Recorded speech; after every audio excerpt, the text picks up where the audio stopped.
तो कहानी की शुरुआत हेलन नामी एक लड़की से होती है जो सुपरमार्केट में थी जब उसका सामना एक भयानक बड़ी सी क्रिएचर से हो गया, जिससे बचने के लिए वो जंगल की तरफ भागी और क्रिएचर भी रास्ते में आने वाली सभी चीजों को तबाह करते हुए उसी के पीछे उसी को मारने के लिए बढ़ा। जिसके बाद सीन यहीं से कट होकर हमें 8 साल बाद का वक्त दिखाया गया, जहां आज दोबारा शहर में देखे जाने वाले बड़े से क्रिएचर की खबर छपी थी। zoology के स्टूडेंट बहुत ज्यादा एक्साइटेड होकर इस न्यूज के बारे में अपने प्रोफेसर निक को बताते हैं और निक जवाब देता है, रूमर है, ये बस मजाक है। वो इस खबर का कोई रिस्पॉन्स नहीं देते तो कॉर्नर उनसे कहता है, मैं जानता हूँ कि आप इस न्यूज पर ध्यान क्यों नहीं दे रहे, क्योंकि आपकी वाइफ भी ऐसे ही किसी मॉन्स्टर की तलाश में गायब हो गई थी और आज तक नहीं मिली, और ना ही आज तक वो मॉन्स्टर के इस दुनिया में होने का आज तक सबूत दे पाई थी। निक अब इस बात को गलत साबित करने के लिए अपनी टीम के साथ निकल जाता है इस खबर की इन्वेस्टिगेशन करने के लिए उसी जगह पर जहाँ उस क्रिएचर को देखा गया था। यहाँ जाने पर साइंटिस्ट को एक ट्रक पर बड़े बड़े पंजों के निशान नजर आते हैं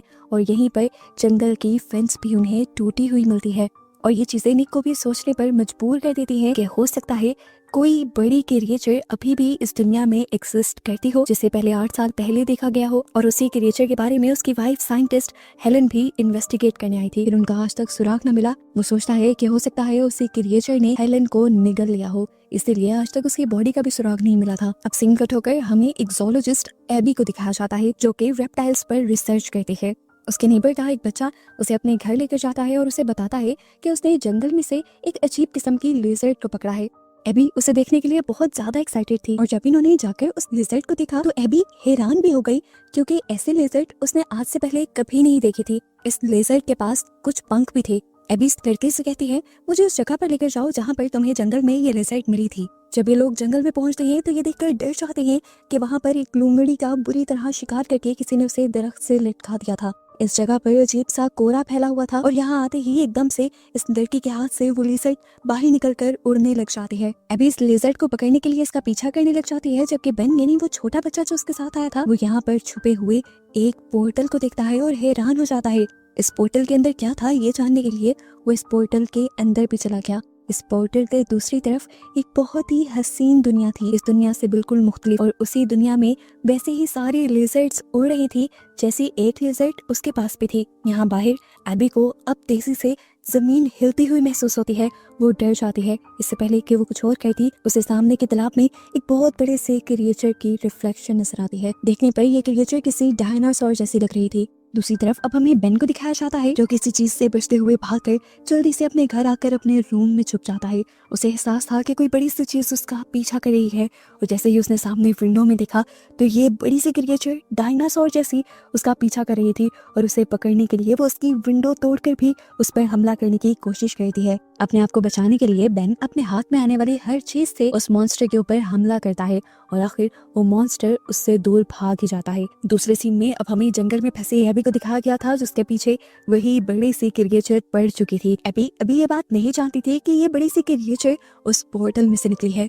वो तो अपनी जान बचाकर भाग रही थी, उसकी दूसरी तरफ से क्रिएचर उस तक करीब पहुंच चुका था। इससे पहले कि वो पैनिक कर जाती, यहाँ पर निक की पूरी टीम आ जाती है जो सुबह से इसी क्रिएचर की रिसर्च में यहाँ आए थे। वो एबी को रिलैक्स रहने को कहते हैं और खुद इस क्रिएचर को देखने लग जाते हैं। ये लोग टॉर्च मारकर उसको देखते हैं और उन्हें पता चलता है कि ये क्रिएचर गुस्से वाली नहीं है। ऐसा जानवर इन्होंने पहले कभी नहीं देखा था। हो सकता था कि ये कोई हाइब्रिड हो, यानी 2 जानवरों की नस्लों से बना एक नया जानवर हो, लेकिन ये काम भी सिर्फ लेबोरेटरी में पॉसिबल था। ये लोग बातें ही कर रहे थे कि क्रिएचर यहाँ से जाने लगा। ये लोग भी क्रिएचर का पीछा करते हैं और देखने को मिलता है कि यहाँ पर एक बहुत ही चमकदार सा पोर्टल खुला हुआ था जिसके अंदर ये क्रिएचर जाने वाला था। इस पोर्टल को देखकर ये सब लोग शॉक रह जाते हैं और निक अपनी फर्दर स्टडीज के लिए और इस पोर्टल की जानकारी लेने के लिए यहाँ पर अपनी एक पूरी टीम को बुला लेता है।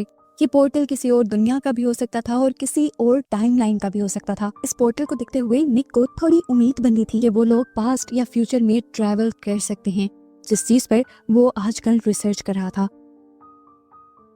निक को लगता है कि उसकी वाइफ भी ऐसे ही किसी पोर्टल के अंदर गायब हुई होगी, इसलिए वो पोर्टल के अंदर जाकर चेक करने का फैसला करता है। दूसरी तरफ शहर में हमें वो क्रिएचर दिखाया जाता है जो बेन के पीछे पड़ा था। वो अभी तक अपने शिकार को ढूंढ रहा था और उसे स्मेल करते करते वो उसके स्कूल भी पहुंच जाता है। जैसे ही टीचर की नजर उस पर पड़ती है तो टीचर बहुत ज्यादा डर जाती हैं। सभी बच्चे पैनिक कर जाते हैं। टीचर दरवाजा बंद करके सारा फर्नीचर दरवाजे के आगे लगाने लग जाती हैं, लेकिन ये क्रिएचर बहुत ही पावरफुल था। दरवाजे को तोड़ना और चीजों को साइड पे करना करना उसके लिए कोई बड़ा मसला नहीं था। इससे पहले कि यहाँ पर कुछ भी बुरा हो जाता, यहाँ पर स्टीवन आकर एक फायर एक्सटिंग्विशर की मदद से उस क्रिएचर को अपनी तरफ अट्रैक्ट करते हुए यहाँ से दूर ले जाता है और बच्चों की जान बचा लेता है। अब जैसे ही ये क्रिएचर स्टीवन के ऊपर ही गुस्से में हमला करता है तो स्टीवन उसके एक ही वार में बेहोश होकर बाहर गिर जाता है। सीन कट होकर हमें जंगल का सीन दिखाया जाता है जहाँ पर निक अब उस पोर्टल के अंदर जाने की तैयारी में है। एबी निक को वो छोटा सा क्रिएचर भी दे देती है जिसे सबसे पहले इन्होंने देखा था। इस पोर्टल के अंदर जाते ही ये जगह उसे दुनिया जैसी ही लगती है, लेकिन इस दुनिया में काफी सुकून था। यहाँ पर जगह जगह ऐसे ही जानवर थे जिनको उसने पहले कभी नहीं देखा था। और जब वो जमीन में देखता है तो उसे बहुत सारे इंसानों के ढांचे मिलते हैं, जिससे वो समझ जाता है कि जो भी इंसान पहले यहाँ आए थे, चाहे वो रिसर्च के लिए या किसी भी काम के लिए, वो अब मर चुके हैं। ये देखकर निक का दिल और बैठ जाता है और वो अपनी वाइफ हेलन को ढूंढने का इस दुनिया में डिसाइड कर लेता है। लेकिन क्योंकि उसके सिक्योरिटी गार्ड को ये मिशन दिया गया था कि वो निक को जिंदा सलामत वापस लेकर आएगा, अगर निक यहाँ से दूर चला जाता तो उसके सिक्योरिटी गार्ड का मिशन पूरा ना हो पाता। इसलिए वो निक को बेहोश कर उसकी असली दुनिया में उसी पोर्टल से वापस ले आता है। जैसे ही ये लोग उस पोर्टल से बाहर निकलते हैं तो पीछे से एकदम से वो पोर्टल भी बंद हो जाता है और एबी नोटिस करती है कि इन दोनों के साथ वो क्रिएचर जो पहले भी इनके पास आ गया था, जिसका नाम इन्होंने रेक्स रखा था, वो भी इन्हीं के साथ वापस इनकी दुनिया में आ चुका था। दूसरी तरफ हमें शहर में दोबारा उसी क्रिएचर को दिखाया जाता है जो बेन के पीछे पड़ा हुआ था। वो अभी भी बेन को ढूंढ रहा था और बेन के घर की तरफ जा रहा था। इस क्रिएचर को और इंसान भी दिख जाते हैं जिनके ऊपर वो हमला करने ही वाला होता है कि यहाँ पे एक और मर्तबा स्टीवन किसी हीरो की तरह अपनी कार से आकर इस बड़ी सी क्रिएचर को हिट कर देता है। लेकिन इससे उसकी कार ही टूटी थी, उस क्रिएचर को कुछ नहीं हुआ था। ये देखते हुए वो जल्दी से अपनी कार से बाहर निकला और गन से इस क्रिएचर को शूट करते हुए उसने मार डाला। और सीन यहीं से कट होकर अगली सुबह हमें एबी को उसके घर पर दिखाया गया, जहां एबी से मिलने के लिए एबी का दोस्त और प्रोफेसर निक का असिस्टेंट कॉर्नर आया। वो एबी को खुशखबरी देता है कि फाइनली साइंटिस्ट ने इस क्रिएचर की दुनिया में होने की खबर को कंफर्म कर दिया है। वो बहुत ज्यादा एक्साइटेड था। अब ये लोग इसी चीज के बारे में बात ही कर रहे थे कि कॉर्नर देखता है कि एबी के पास अभी भी उस क्रिएचर का एक छोटा बच्चा था, जिसे देखकर वो बहुत ज्यादा इंप्रेस हो जाता है। एबी उसे ये बात सीक्रेट रखने को कहती है और यहाँ पर कॉर्नर भी उससे एक सीक्रेट शेयर करता है कि वो भी उस पोर्टल के बारे में सर्च करना चाहता है जिस पोर्टल के अंदर प्रोफेसर निक गए थे। एबी बताती है कि वो पोर्टल तो बंद हो चुका है, लेकिन ये नहीं जानते थे कि एक जगह से तो वो पोर्टल बंद हुआ था, लेकिन अब वो पोर्टल दुनिया की कई जगहों पे खुल गया था और उसके अंदर से अजीबोगरीब क्रिएचर्स निकल रही थी जो साइज में भी बहुत बड़ी थी। खैर अगले दिन दिखाया जाता है कि अब एबी और कॉर्नर दोनों ही उस पोर्टल को ढूंढने के लिए जंगल में ठहरे थे। उन्होंने टेंट लगाया और इसी तरह बातें करते करते वो सो भी गए। एकदम से किसी अजीब से शोर से एबी की आंख खुली। उसने देखा कि वहां पर वही क्रिएचर था, जिसे देखते ही वो डर गई। उसने जाकर कॉर्नर को जगाया और इन दोनों ने यहाँ से भागने का फैसला किया। लेकिन तभी एबी ने नोटिस किया कि ये क्रिएचर पहले जैसे क्रिएचर की तरह बिहेव नहीं कर रहा और एकदम से गिर भी गया है। ये लोग जब पास जाकर चेक करते हैं तो असल में इन्हें पता चलता है कि इनके साथ तो दो लड़के प्रैंक कर रहे थे। ये वो क्रिएचर था ही नहीं, बल्कि वो तो एक डायनासोर वाले टॉय को एक स्टिक से लगाकर उनको डराने की कोशिश कर रहे थे। सीन कट होकर अब हमें एक सबवे स्टेशन का सीन दिखाया जाता है, जहाँ पर एक आदमी सबवे टनल्स के अंदर स्प्रे कर रहा था और तभी उसका सामना हो जाता है एक बहुत बड़े स्पाइडर से। इतना बड़ा स्पाइडर उसने आज से पहले कभी नहीं देखा था। इससे पहले कि वो उससे बच पाता, वो स्पाइडर उसकी नेक के अंदर स्टंग कर देता है, यानी उसकी गर्दन में काट लेता है।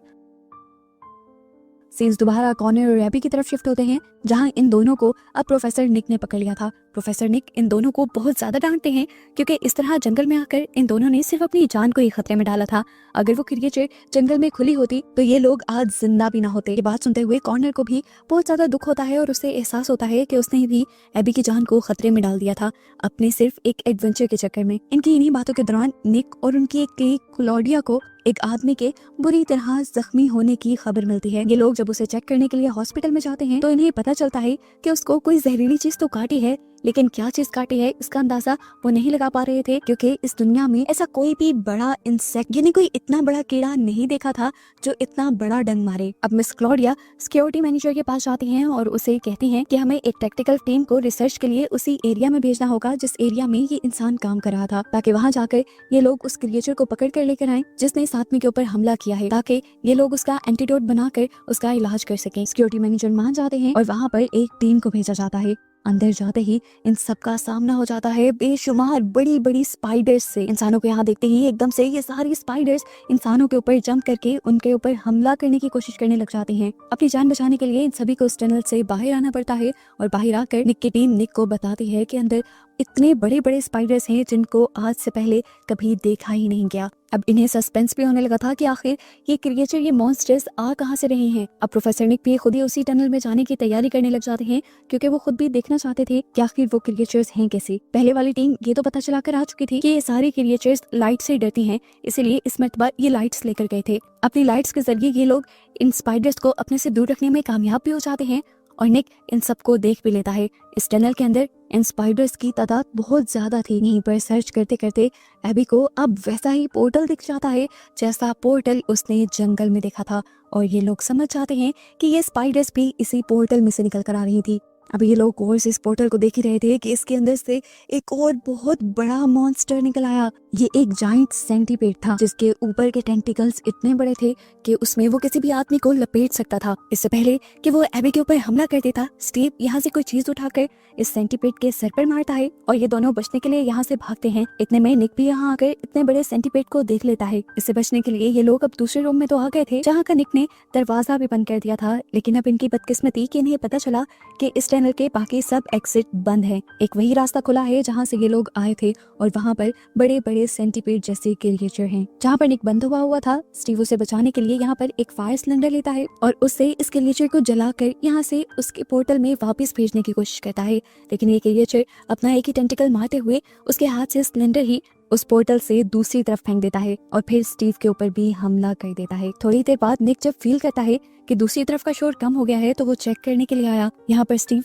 मरने की हालत में था। निक उसे रेस्क्यू करना चाह रहा था जब उसने निक को बताया कि उस क्रिएचर के काटते ही मुझे यहाँ पर एक विजन दिखा था, जैसे उस पोर्टल से किसी औरत ने आकर बताया हो कि पोर्टल की दूसरी तरफ हेवन यानी जन्नत है और वहाँ पर हेलन जो कि निक की वाइफ है वो निक का इंतजार कर रही है। खैर निक जल्दी से स्टीव को हॉस्पिटल लाने में कामयाब हो जाता है, लेकिन स्टीव की हालत इस वक्त तक काफी बिगड़ चुकी थी। क्लोडिया जो कि निक की क्लीग थी, वो निक को बताती है कि हमें इसका इलाज करने के लिए उसी क्रिएचर का पॉइजन चाहिए होगा जिस क्रिएचर ने इसे काटा है। उस पॉइजन से हम उसी पॉइजन का एंटीडोट बनाएंगे और फिर उसे ठीक कर सकेंगे। स्टीव के पास वक्त भी बहुत कम था और ये चैलेंज भी बहुत बड़ा था, लेकिन निक हिम्मत दिखाता है और ये फैसला करता है कि वो खुद जाकर उस सेंटीपेड का पॉइजन लेके आएगा और स्टीव के लिए एंटीडोट बनाएगा।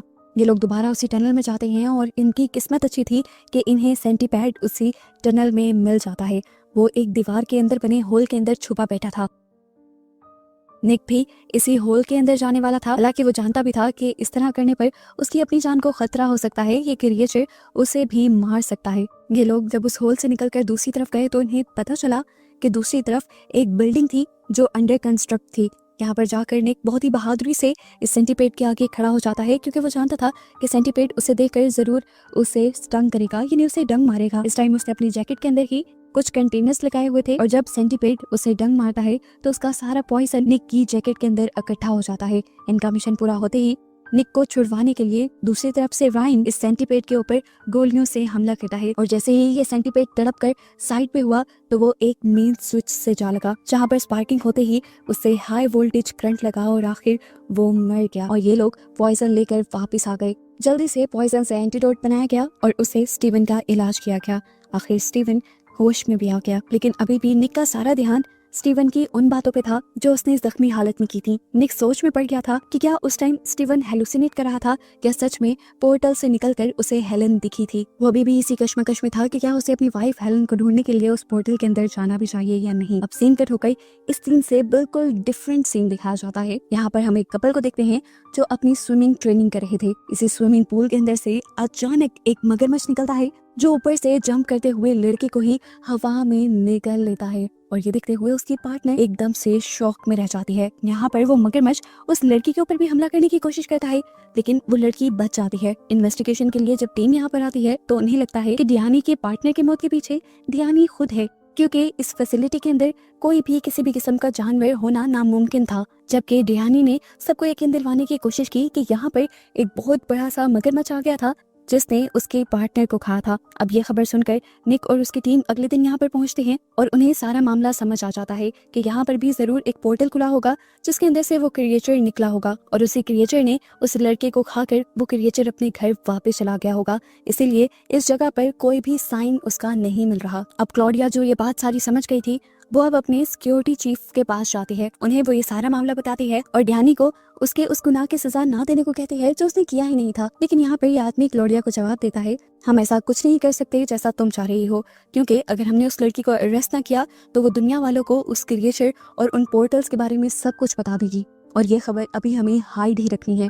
अगले दिन निक और उसकी टीम को पता चलता है कि वही पोर्टल अब एक दूसरे शहर की लेक के अंदर देखा गया था और उसी लेक के अंदर उन बड़े बड़े मगरमच्छों को भी इस मर्तबा देखा गया था, जिससे निक और उसकी टीम को ये बात पता चल जाती है कि वो पोर्टल एक जगह से दूसरी जगह मूव कर रहे हैं। अब निक अपनी टीम के साथ उसी जगह में उसी लेक के अंदर उतरने का फैसला करता है जहाँ पर इस मर्तबा वो पोर्टल खुला था। ये लोग अभी इस पोर्टल को, इस जगह को सर्च ही कर रहे थे कि एबी ने नोटिस किया कि वहाँ से निकलने वाली क्रिएचर अब एबी के इर्द गिर्द घूम रही थी। एबी कुछ देर के लिए तो स्टिल खड़ी रही और जब उसे लगा कि अब उसकी जान को खतरा है तो उसने फौरन से कॉर्नर को आवाज दी। कॉर्नर उसे बचाने के लिए आया और उसे निकाल कर पानी से बाहर ले गया। वो क्रिएचर इनके ऊपर हमला करने के लिए पानी से बाहर भी आ गई तो कॉर्नर ने उससे बचने के लिए एक लकड़ी का टुकड़ा उठाया और उसके गले में स्टैब कर दिया। दर्द से वो मगरमच्छ वापस चला गया और पानी के अंदर जाते ही वो अपने पोर्टल में चला गया, के लिए अपनी दुनिया में चला गया और उसके यहाँ से जाते ही वो पोर्टल बंद हो गया। पोर्टल के बंद होते ही निक और उसकी जितनी भी टीम यहाँ पे रिसर्च कर रही थी उनकी रिसर्च भी बंद हो जाती है। अब अपनी रिसर्च को कंटिन्यू करने के लिए निक और उसकी टीम डिसाइड करती है कि वो अब अगली वो जगह ढूंढेंगे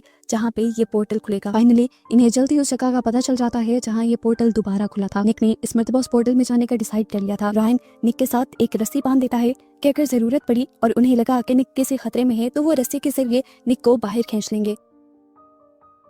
इस पोर्टल के अंदर जाकर पानी से बाहर निकलकर निक देखता है कि वो एक नई ही दुनिया में पहुंच गया था जहाँ पर अब बहुत बड़े बड़े बर्ड्स से उसका सामना हो जाता है और फाइनली उसकी तलाश खत्म भी हो जाती है। उसे यहाँ पर अपनी वाइफ हेलन मिल भी जाती है। वो हेलन को देखकर इतना खुश था कि उसे बताना भी नहीं आ रहा था। वो हेलन से कहता है, चलो प्लीज अपनी दुनिया में वापस चलो, तुम्हें एक मौका मिला है अपनी दुनिया में वापस आने का। लेकिन हेलन वहाँ जाने से मना कर देती है और कहती है कि मैं नहीं चाहती कि दुनिया के लोगों को इन पोर्टल्स के बारे में पता चले और दुनिया वाले अपने आप को दुनिया के मसलों से बचाने के लिए इस दुनिया को भी आकर खराब कर दे, इसीलिए मैं यहाँ से कहीं नहीं जाने वाली।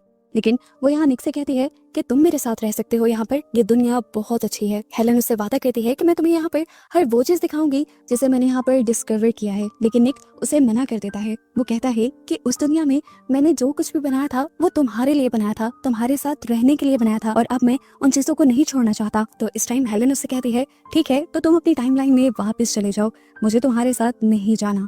उसकी बात सुनकर निक वापस पानी के अंदर चला जाता है ताकि अपने पोर्टल से वापस अपनी दुनिया में जा सके। जब वो पानी के अंदर तैर रहा था तो यहाँ उसके ऊपर हमला करने के लिए एक बहुत बड़ी सी क्रिएचर आ गई। अपने आप को बचाने के लिए निक ने उसके ऊपर हमला भी किया, लेकिन इस हमले का उसके ऊपर कोई फायदा नहीं था और जब वो क्रिएचर निक के बहुत करीब आई उसे खाने के लिए तो यहाँ निक की किस्मत चल गई, क्योंकि दूसरी तरफ से आने वाली उससे भी बड़ी क्रिएचर ने आकर इस क्रिएचर को पकड़ लिया और निक की जान बच गई। अब क्योंकि दुनिया में बाहर रस्सी के अंदर काफी हिलजुल महसूस हो रही थी तो स्टीवन और कॉर्नर समझ गए कि अंदर कुछ खतरा है, इसलिए वो जल्दी से अपने प्रोफेसर निक को बाहर खींच लेते हैं। निक जब बाहर आया तो उसकी सांस भी नहीं चल रही थी। जल्दी से सीपीआर देकर ये लोग निक की जान बचाते हैं। कुछ देर बाद जब निक को होश आता है तो निक देखता है कि उसकी वाइफ को अरेस्ट कर लिया था उससे टाइमलाइन के अंदर जाकर, क्योंकि हेलन यानी निक की वाइफ से अब उन्हीं पोर्टल्स के बारे में इन्वेस्टिगेशन होनी थी जो आए दिन इस दुनिया में खुल रहे थे। आखिर ये पोर्टल क्या किसी दूसरी दुनिया के थे या दूसरी टाइमलाइन के, ये सब कुछ साइंटिस्ट को जानना था। पहले तो हेलन कुछ भी बताने को तैयार नहीं थी, लेकिन जब उसने देखा कि फैसिलिटी वाले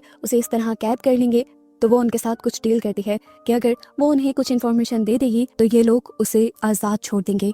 पहले तो कोई भी उसकी बात मानने को तैयार नहीं था, लेकिन निक के कहने पर सबने हेलन की बात मान ली। हेलन इनको इन पोर्टल्स के बारे में ज्यादा तो कुछ नहीं बताती, लेकिन ये बता देती है कि अगला पोर्टल कहाँ खुलने वाला है। अभी भी किसी को हेलन पे एतबार नहीं था, सबको लग रहा था कि हेलन झूठ बोल रही होगी, लेकिन निक को हेलन पर एतबार था। वो अपनी टीम को लेकर हेलन के साथ उस जगह पर पहुंच जाता है। हेलन लंदन की एक लैब में एक फ्रीजर के पास जाती है और कहती है कि यहाँ से अगला पोर्टल खुलेगा। क्लोडिया यहाँ की मैग्नेटिक फील्ड को देखती है। यहाँ पर कुछ ऐसा डिफरेंट महसूस नहीं हो रहा था, लेकिन जैसे ही ये लोग फ्रीजर खोलते हैं तो सच में अंदर एक नया पोर्टल था। बिना कोई बात किए जल्दी से हेलन इस पोर्टल के अंदर चली जाती है और ये देखते हुए रायन और स्टीवन भी उसी के पीछे पोर्टल के अंदर जाते हैं और देखते हैं कि इस जगह बहुत सारे और भी पोर्टल्स थे। बाहर सब लोग कंफ्यूज खड़े थे कि अंदर क्या हो रहा है और इन पोर्टल्स का क्या मतलब है। अभी ये लोग बात ही कर रहे थे कि इन्हें पोर्टल्स में से कुछ हलचल महसूस हुई। सोल्जर्स जल्दी से किसी भी खतरनाक क्रिएचर को मारने के लिए तैयार हो गए जो पहले भी इन्हीं पोर्टल्स में से निकल रही थी।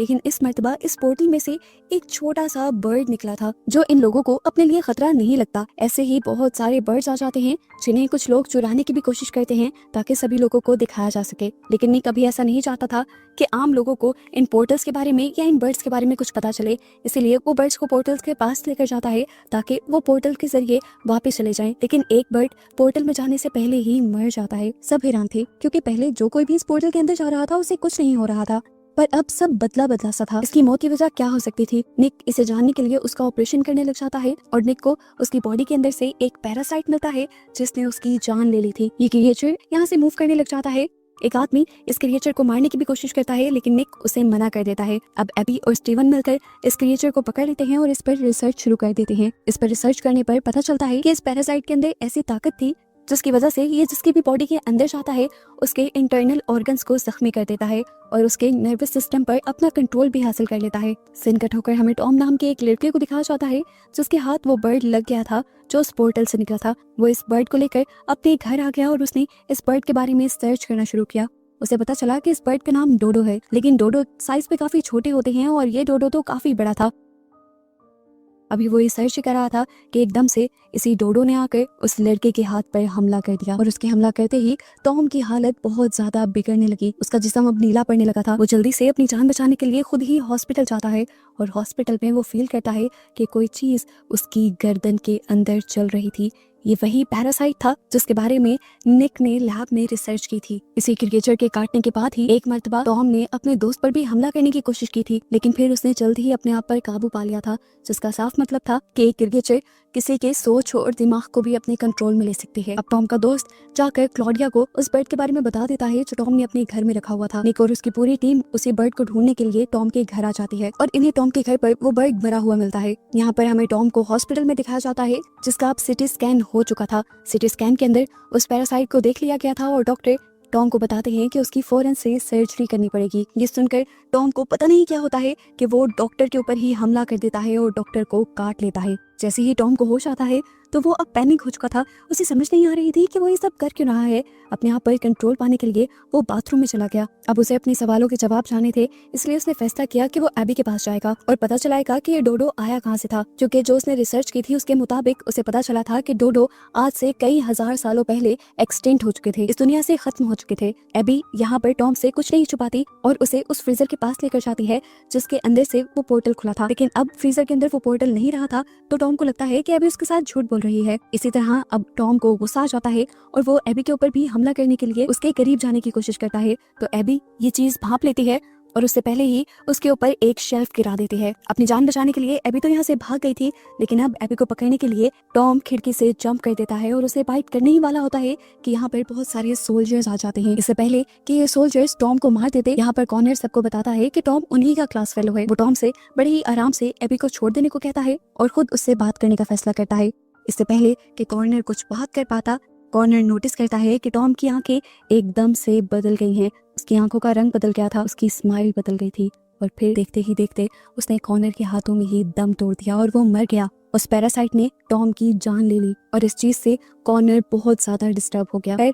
अब इस सब को 1 महीना गुजर जाता है और हमें एबी और कॉर्नर को एक घर में दिखाया जाता है। हम देखते हैं कि एबी के घर पर अभी भी रेक्स नाम की वो क्रिएचर है जो इस सीजन के स्टार्ट में उसे मिली थी। वो भी इन्हीं के साथ रहती थी। एबी ने उसे अपना पेट बना लिया था। अब क्योंकि वो बाहर कहीं भाग ना जाए, इसीलिए वो कॉर्नर को हमेशा अपने घर की विंडोज बंद रखने को कहती है, लेकिन कॉर्नर एक दिन गेम खेलते हुए विंडोज को बंद करना भूल जाता है और वो क्रिएचर उनके घर से बाहर निकल जाती है और कॉर्नर परेशानी में उसे ढूंढने के लिए निकल जाता है।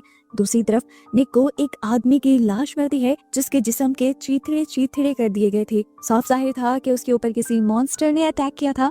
निक समझ गया था कि वहाँ पे भी कोई नया पोर्टल खुल गया होगा। ये लोग जब उस गोल्फ क्लब पर जाते हैं तो देखते हैं कि यहाँ पर पोर्टल अब आसमान की तरफ से खुला था और किसी परिंदे की तरह दिखने वाले उस मॉन्स्टर ने या ड्रैगन ने उस इंसान पर हमला किया था। यहाँ पर फाइनली अब कॉर्नर को भी रेक्स मिल जाती है, वो भी उसी के कार के ऊपर बैठी हुई, क्योंकि रेक्स उसका पीछा कर रही थी। जैसे कॉर्नर उसे पकड़ने लगता है तो रेक्स यहाँ से उड़ जाता है। कॉर्नर उसे पकड़ने के चक्कर में था और उसने ये देखा ही नहीं कि वो उसी गोल्फ क्लब में आ गया था जहाँ निक और उसके साथी थे। उसने यहाँ ये भी नहीं देखा कि कुछ तो एबनॉर्मल चल रहा है।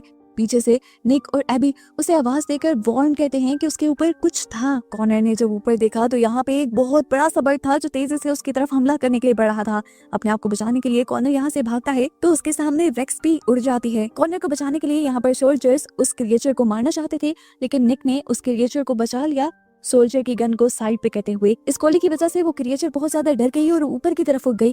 इससे यहाँ रेक्स और कॉनर दोनों की ही जान बच गई। यहाँ पर अब इन्हें पता चलता है कि इनकी रेक्स यानी वो पहली वाली क्रिएचर दोबारा कहीं जंगल में गायब हो चुकी थी। कॉनर और एबी दोनों रेक्स को ढूंढने के लिए जंगल में चले जाते हैं और फाइनली इन्हें रेक्स मिल भी जाती है। इससे पहले कि ये उसे उठा लेते, इन्हें यहाँ पर कुछ अजीबोगरीब आवाजें आती हैं। ये जब ऊपर देखते हैं तो इन्हें उड़ने वाले छोटे छोटे डायनासोर्स दिख जाते हैं। ये इतने ज्यादा थे कि इनसे बचा भी नहीं जा सकता था। अक्लमंदी दिखाते हुए एबी कॉर्नर को लेकर नीचे बैठ जाती है और अपना सर भी झुका लेती है और यहाँ पर सारे डायनासोर्स इनके ऊपर से गुजर जाते हैं और आखिर इन लोगों की जान बच जाती है। जिसके बाद ये लोग रेक्स को लेकर अपने घर आ जाते हैं। यहाँ पर क्लॉडिया अब निक को कॉल करती है और उसे बताती है कि उनकी कॉलेज की बिल्डिंग के ऊपर अब वो बड़ी सी क्रिएचर, वो उड़ने वाला डायनासोर आ चुका था, जिसे पकड़ने के लिए जल्द ही निक की पूरी टीम कॉलेज के पास आ जाती है। लेकिन इसे पकड़ना इतना भी आसान नहीं था। वो यहाँ से उड़ रहा था, भाग रहा था। उसे पकड़ने और अपनी तरफ अट्रैक्ट करने के लिए निक अपनी रेड कलर की जैकेट एक स्टिक से बांधकर उसे ऊपर की तरफ लटका देता है ताकि डायनासोर को वो अपना शिकार लगे। जैसे ही वो डायनासोर उसी कपड़े के ऊपर अटैक करने के लिए आती है तो निक उस कपड़े को नीचे कर देता है और डायनासोर नीचे आकर गिर जाती है और जोर से जमीन पर गिरने की वजह से वो बेहोश हो जाती है। क्लॉडिया अच्छी तरीके से इस क्रिएचर को देखती है और इसको देखते हुए वो बताती है कि ये क्रिएचर जिस भी टाइमलाइन या दुनिया से आई है उस टाइमलाइन में इंसान नहीं हो सकते, क्योंकि ये क्रिएचर इंसानों को खत्म कर देती। कुछ ही देर बाद हमें दिखाया जाता है कि वो छोटे छोटे से डायनासोर्स जो पहले एबी और कॉर्नर के पीछे पड़े थे वो एकदम से उसी बिल्डिंग पर हमला कर देते हैं जहाँ पर निक और उसकी टीम थी। ये पूरी टीम खिड़की से खड़े होकर इन्हें हैरानी से देख रहे थे और ये डायनासोर भी बाहर से उनको देख पा रहे थे। इसीलिए कुछ डायनासोर तो ये खिड़कियां तोड़कर अंदर भी आ जाते हैं। बचने के लिए निक और एक साथी उसकी जल्दी से एक रूम में चले जाते हैं और हर जगह को लॉक कर लेते हैं। अपने साथी को सिक्योर करते हुए निक जल्दी से एम्बुलेंस को कॉल करने के लिए और सिचुएशन को संभालने के लिए बाहर की तरफ जाता है। उसे अपनी इमरजेंसी वैन के अंदर एक गैस सिलेंडर मिलता है जिसे वो उठा लेता है इस उम्मीद से कि वो लोग शायद इसकी मदद से ड्रैगन से बच सकेंगे। लेकिन होटल में उन्हीं ड्रैगन्स ने चिमनी की मदद से अंदर आना शुरू कर दिया था, जिसकी वजह से क्लॉडिया बहुत ज्यादा डर जाती है। क्लॉडिया इन्हें मारने के लिए यहाँ पर गोल्फ स्टिक उठा लेती है, लेकिन इतनी सारी क्रिएचर से लड़ना उसकी बस की बात नहीं थी। तभी यहाँ पर पीछे से हेलन आ जाती है जो क्लॉडिया को लेते हुए यहाँ से चली जाती है किचन के अंदर। वो यहाँ माइक्रोवेव्स के अंदर कुछ स्टील की चीजें रख के सारी माइक्रोवेव्स को चला देती है, जिसकी वजह से इस बिल्डिंग में एक बहुत बड़ा धमाका होता है और ये सारी क्रिएचर्स जलकर मारी जाती हैं। आखिर हेलन ने क्लॉडिया की जान भी बचा ली थी और वो खुद भी बच गई थी, लेकिन क्योंकि हेलन को अच्छा मौका मिल गया था सिक्योरिटी वालों से बचने का, इसलिए वो क्लॉडिया को बिल्डिंग से बाहर निकालकर खुद यहाँ से भाग जाती है। जबकि क्लॉडिया अभी तक इसी हैरानी परेशानी में थी कि आखिर उसके साथ हो क्या गया है। थोड़ी ही देर में यहाँ पर सोल्जर्स की टीम भी आ जाती है। ये लोग बिल्डिंग को चेक करते हैं और पता चलता है कि यहाँ पे सारी क्रिएचर्स मारी गई थी सिवाय एक बड़ी क्रिएचर के, जिसे भी ये लोग मारने का प्लान करते हैं। पर निक कहता है नहीं, हम इसे इसके घर भेज देंगे। ये लोग दोबारा उसी गोल्फ क्लब में जाते हैं जहाँ पर वो पोर्टल खुला हुआ था, जिस पोर्टल से के सारे डायनासोर इस दुनिया में आए थे। वहाँ पर एक रेड फ्लैग लगाते हुए ये उस डायनासोर को उसके घर की तरफ यानी उसके पोर्टल की तरफ अट्रैक्ट करते हैं और फाइनली उस डायनासोर के पोर्टल में जाते ही ये पोर्टल यहाँ से बंद हो जाता है। उसके यहाँ से जाते ही और इस पोर्टल के बंद होते ही ये लोग खुशी से जश्न मनाने लग जाते हैं, जैसे इनका कोई बहुत बड़ा मिशन कंप्लीट हो गया हो। अब दोबारा सीन कट होता है और कुछ महीनों का अरसा गुजर जाता है। कुछ महीनों के बाद दोबारा हम कॉर्नर और एबी को देखते हैं। एबी को एक जू से कॉल आती है और उसे पता चलता है कि जू में रहने वाला एक लायन यानी एक शेर अचानक से जू से ही गायब हो गया है। बात तो काफी अजीब थी। एबी और कॉर्नर दोनों ही जू में चले जाते हैं चेक करने के लिए।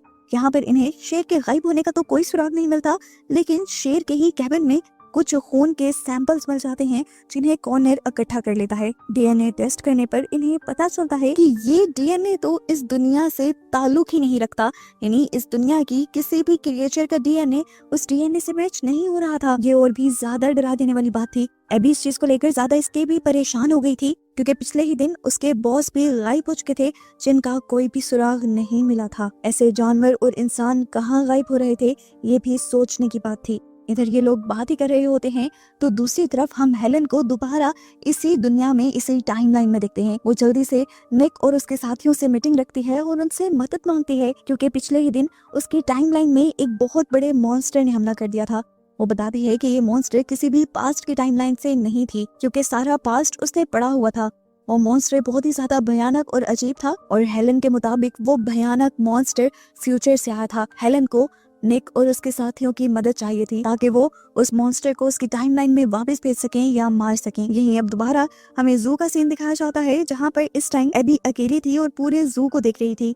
इतने में ही यहाँ पर स्टीवन भी आ जाता है। स्टीवन एबी को जिंदा देखकर बहुत ज्यादा खुश हो जाता है और इससे पहले कि वो उसे कुछ बता पाता या समझा पाता, इन दोनों का सामना उसी बड़े से खतरनाक से मॉन्स्टर से हो जाता है जिसके हाथ और पांव दिखने में इंसानों की तरह थे लेकिन वो किसी बंदरों की तरह छलांग लगा रहा था। पीछे से रायन और उसकी टीम उसे पकड़ने के लिए उस पर हमला करती है जिसकी वजह से वो जू से निकलकर भाग जाता है। बाहर जाने पर इन्हें वो कहीं नहीं मिला तो इन्हें पता चला कि वो मॉन्स्टर जंगलों में जा चुका था।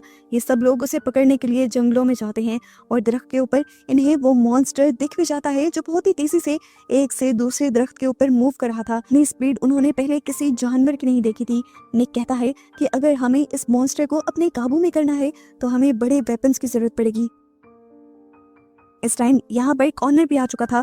कॉर्नर को याद आया कि उसने पिछले ही दिन एक डीएनए टेस्ट किया था। वो डीएनए इस दुनिया की क्रिएचर से ताल्लुक नहीं रखता था तो साफ मतलब था कि वो डीएनए इसी क्रिएचर का था। उस डीएनए के जरिए उसने उस क्रिएचर की काफी सारी कमजोरियों का पता चलाया हुआ था और उसे याद आता है कि ये क्रिएचर म्यूजिक से और साउंड से बहुत ज्यादा डरता है। वो अब म्यूजिक का अरेंज करने के लिए गाड़ी के अंदर जाता है और उसका म्यूजिक बॉक्स निकाल ही रहा होता है कि वो क्रिएचर उसकी गाड़ी की विंड स्क्रीन के ऊपर हमला कर देती है और इससे पहले कि वो कॉर्नर को ही मार देती, कॉर्नर गाड़ी से निकलने में कामयाब तो हो जाता है लेकिन वो क्रिएचर अब दोबारा उसे मारने के लिए उसके सामने आ चुकी थी और इस मर्तबा कॉर्नर की जान बचाता है स्टीवन जो यहाँ गन लेकर आया था और उसने गन से इस मॉन्स्टर को शूट कर दिया लेकिन ये मॉन्स्टर मरा फिर भी नहीं। सीन कट होकर दूसरी तरफ हम रायन को देखते हैं जो इस पूरी जगह को देख रहा था और यहाँ उसे एक जगह से अजीबोगरीब जब आवाजें आती हैं तो वो अंदर जाकर इस झोंपड़ी को चेक करता है जहाँ पर उसे वैसे ही 3-4 और छोटी छोटी क्रिएचर्स दिखती हैं जैसे क्रिएचर या मॉन्स्टर से वो लड़ रहे थे। रायन को पता चल गया कि वो बड़ी क्रिएचर जिसे ये लोग देख रहे हैं वो असल में मदर है और ये 3 छोटी छोटी क्रिएचर्स उसके बच्चे हैं और मदर ने अपने बच्चों को यहाँ खाने के तौर पर 3 इंसानों की लाशें भी लाकर दी हुई थी। किसी तरह उस मॉन्स्टर को, इस क्रिएचर को भी ये पता चल जाता है कि उसके बच्चे खतरे में हैं क्योंकि उन तक इंसान पहुंच गए हैं तो वो अपने बच्चों को बचाने के लिए फौरन ही यहाँ पर आ जाती है। इससे पहले कि ये मॉन्स्टर अब एक एक इंसान पर हमला कर देता, निक के दिमाग में एक आइडिया आता है इस मॉन्स्टर को डिस्ट्रैक्ट करने का। वो इस मॉन्स्टर का एक बच्चा उठाता है और यहाँ से बाहर भागने लग जाता है और ऊपर सीलिंग पे लगे मिरर्स को भी तोड़ने लग जाता है ताकि आवाजों से वो इस मॉन्स्टर को डिस्ट्रैक्ट कर सके। कभी इधर तो कभी उधर से आवाजें सुनने की वजह से सच में ये मॉन्स्टर कंफ्यूज हो जाता है और उसकी इसी कमजोरी का फायदा उठाते हुए ठीक वक्त पर निक उसकी आंख में गोली मारते हुए उसे नीचे गिरा देता है। इस टाइम ये क्रिएचर अभी मरा नहीं था। इस क्रिएचर के सभी बच्चों को ये लोग छोटे छोटे कंटेनर्स में डाल देते हैं इसी उम्मीद में कि ये लोग इन क्रिएचर्स को, इन मॉन्स्टर को इनकी टाइमलाइन में वापस पहुंचा देंगे। खैर ये लोग एक बहुत बड़ी मुसीबत से बच रहे थे। इन मॉन्स्टर्स से इन्होंने कम से कम दुनिया को तो बचा ही लिया था। अब ये लोग काफी रिलैक्स थे। निक और हेलन यहाँ पर बातें करने लग जाते हैं और हेलन निक को इस टाइम एक कैमरा देते हुए अपनी पिक्चर बनाने को कहती है। इस कैमरे को देखकर निक को एक बहुत ही अजीब चीज याद आती है। ये वही कैमरा था जो उसने पहली मर्तबा पास्ट की टाइमलाइन में एक पोर्टल के अंदर जाने पर देखा था। पहली मर्तबा वो जब एक पोर्टल के अंदर गया था तो उसने देखा था कि वहाँ कुछ कंटेनर्स पड़े थे और इंसानों की लाशें पड़ी थी।